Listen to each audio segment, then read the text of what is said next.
Welcome to my channel 10 minute study. So last video हमने देखा था ईडीज और ईडीज की पावर के बारे में और कुछ फैक्चुअल पॉइंट देखे थे। आज हम फिर भी देखते हैं कि और क्या फैक्चुअल पॉइंट्स हमारे बचे हुए हैं जो कि न्यूज़ में चल रहे हैं और उसको हम कैसे याद कर सकते हैं ईजी वे में। एंड देन आप इसके नोट्स बना सकते हैं, नोट्स आपके लिए काफ़ी हेल्पफुल रहेंगे। और वरना अगर आप चाहें तो मैं इसका टेलीग्राम चैनल का लिंक दे सकता हूँ और वहाँ पे आपको मैं इसकी डायरेक्टली पीडीएफ प्रोवाइड कर दूँगा, राइट। सो अगर आप कमेंट सेक्शन में लिखते हैं कि आपको पीडीएफ चाहिए तो मैं आपको टेलीग्राम चैनल का लिंक दे दूँगा, आप ज्वाइन कर लीजिए, मैं आपको फ्रीली प्रोवाइड करूँगा। जो भी मैं प्रोवाइड कर रहा हूँ इसके लिए कोई चार्जेस नहीं है। आप देखिए, याद करिए और आई होप कि आपके एग्ज़ाम में काफ़ी हेल्पफुल हो ये। सो आज का देखते हैं, फर्स्ट पॉइंट देखते हैं। फर्स्ट पॉइंट क्या हमारा, ब्लू बॉन्ड्स। आपने पहले ग्रीन बॉन्ड सुना होगा, राइट। ये क्या ब्लू बॉन्ड्स क्या है?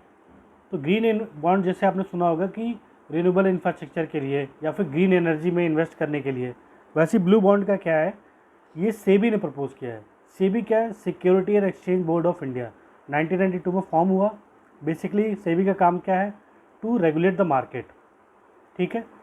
तो सेबी ने प्रपोज किया है कि ब्लू बॉन्ड्स जारी होने चाहिए। किस लिए? ब्लू इकॉनमी के लिए। अब ब्लू इकॉनमी से क्या मतलब आपका? जो ओशन और माइनिंग होती है, फिशिंग होती है, जो विंड शोर की जो एनर्जी होती है, जैसे you know that we have 7,500 kilometre of long coast line, right, on the eastern side and on the western side both combined together. Also we have Andaman Nicobar together.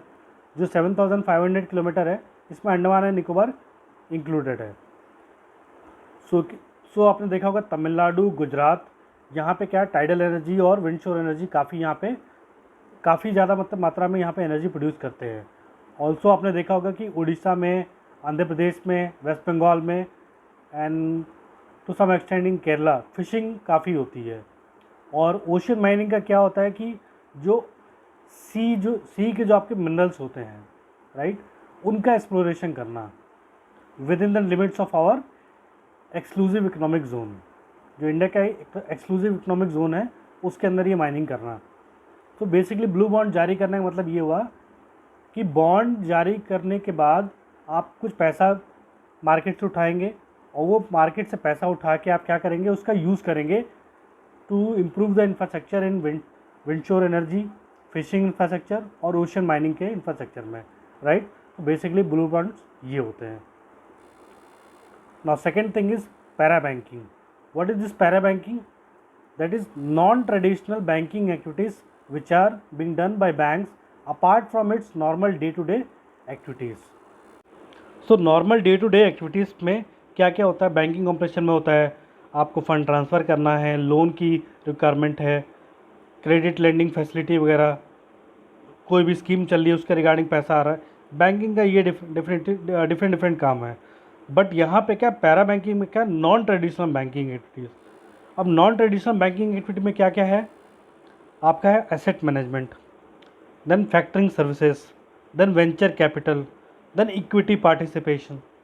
अब एसेट मैनेजमेंट में क्या है कि जैसे एसेट मैनेजमेंट, आपने किसी company को loan दिया, वो कंपनी लोन नहीं चुका पा रही है, ठीक है, तो आपने उस कंपनी को लोन दिया, इसका मतलब जब वो कंपनी प्रॉफिट में आएगी तो आपको पैसा रिटर्न करेगी। तो वो एक तरीके से क्या है, आपका एसेट है, ठीक है। तो वो एसेट का जो मैनेजमेंट है उसी को हम यहाँ पे कह रहे हैं, पैरा बैंकिंग के अंदर में आता है कि asset management to recover that loan, to gain from the profit done by the company, ठीक है। एसेट का मैनेजमेंट हो रहा है। फैक्टरिंग सर्विसेज, कई बार होता है कि पैरा बैंकिंग में क्या होता है कि बैंकिंग सर्विसेज आप जो एम्प्लॉयज़ होते हैं वो रीच नहीं कर पाते लोगों को, तो क्या करते हैं कि थर्ड पार्टी सर्विस का यूज़ करते हैं, अपनी सर्विसेज को क्या करते हैं, फैक्टर आउट करते हैं, डिफरेंट एंटिटीज़ से प्रमोशन करा के, online promotion, then different banking professionals ऐसे हायर करना जो कि टेम्प्रेरी बेसिस पे, कॉन्ट्रेक्चुअल बेसिस पे है, और वो बैंक के लिए एज अ बैंक सेवा कर्मी काम करते हैं कुछ टाइम के लिए और बैंक के ऑपरेशन में हेल्प करते हैं। Then venture capital and equity participation. Bank का काम ये भी है कि जो उसके पास कैपिटल पड़ा है वो कैपिटल ऐसे ही पड़ा ना रहे, मार्केट में घूमे, उससे प्रॉफिट आए और बैंकिंग ऑपरेशन और बढ़ाए जा सके, राइट। तो ये भी एक बैंक का काम है। तो ये जितने भी चारों टाइप के जो मैंने आपको एग्जांपल बताए ये हैं para banking. Now next one is NIPAM. What is NIPAM? National intellectual property awareness mission.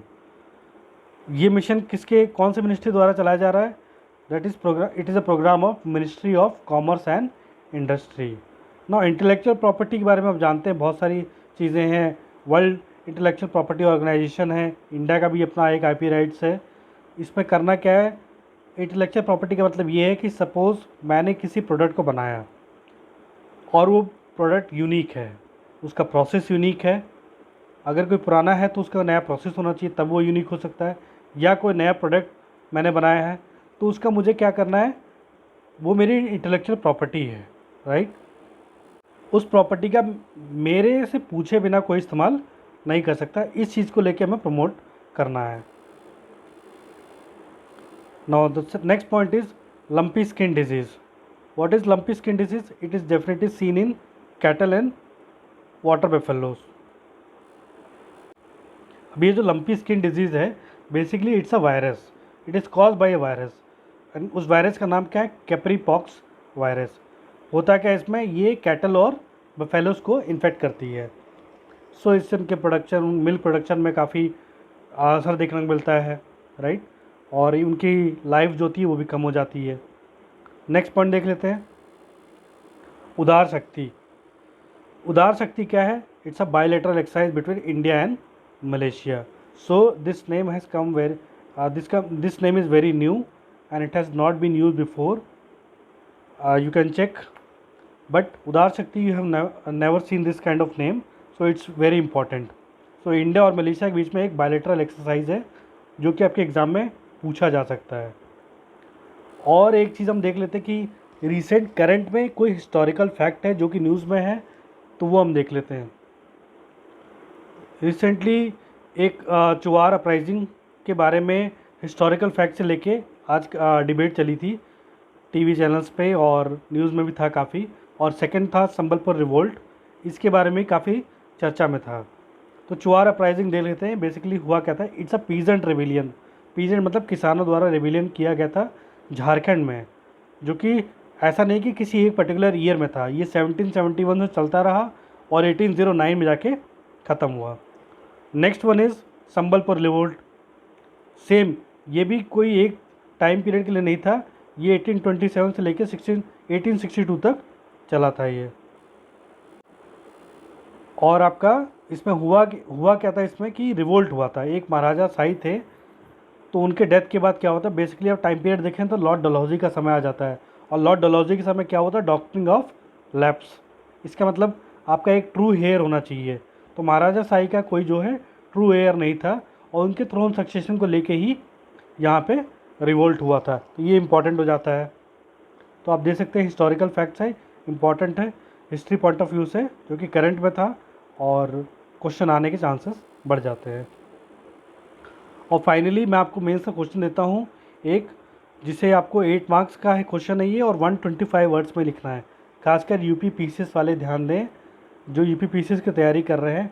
125 words में आपको मेंस लिखना है, जो कि आपका 26 सितंबर से स्टार्ट होने वाला है। So the question is, preamble provide the philosophy of constitution, yet it has less use for common man, critically examine. सो यहाँ preamble की बात की गई है, preamble की philosophy की बात की गई है और उसके यूज़ की बात की गई कि कॉमन मैन के लिए preamble का क्या मतलब है या क्या यूज़ है। क्रिटिकली एग्जामिन का मतलब ये है कि आपको उसके पॉजिटिव और नेगेटिव इफ़ेक्ट दोनों बताने हैं और एग्ज़ामिन करना है। इसका मतलब जो चीज़ें पॉजिटिव हुई हैं तो उसका क्या इम्पैक्ट पड़ा है और जो नेगेटिव हुई हैं उसका क्या इम्पैक्ट पड़ा है, राइट। सो आई होप आप सभी लिखेंगे इस क्वेश्चन को और नेक्स्ट क्लास में मैं इसका आपको आंसर, मॉडल आंसर प्रोवाइड कराऊंगा। टिल देन आपको अगर कोई भी डाउट है तो आप मुझे कमेंट सेक्शन में लिख के दे सकते हैं और मैं टेलीग्राम चैनल और इंस्टाग्राम चैनल दोनों का लिंक डाल दूँगा। आपको इसकी अगर फ्री PDF चाहिए तो टेलीग्राम चैनल ज्वाइन कर लीजिए, वहाँ मैं आपको फ्रीली प्रोवाइड कर दूँगा। और अगर आप चाहें तो यहाँ से डायरेक्टली नोट डाउन भी कर सकते हैं। वीडियो को पॉज कर लीजिए, स्क्रीनशॉट ले लीजिए और लिख लीजिए, तो कोई दिक्कत नहीं रहेगी। So till then, thank you and have a nice day.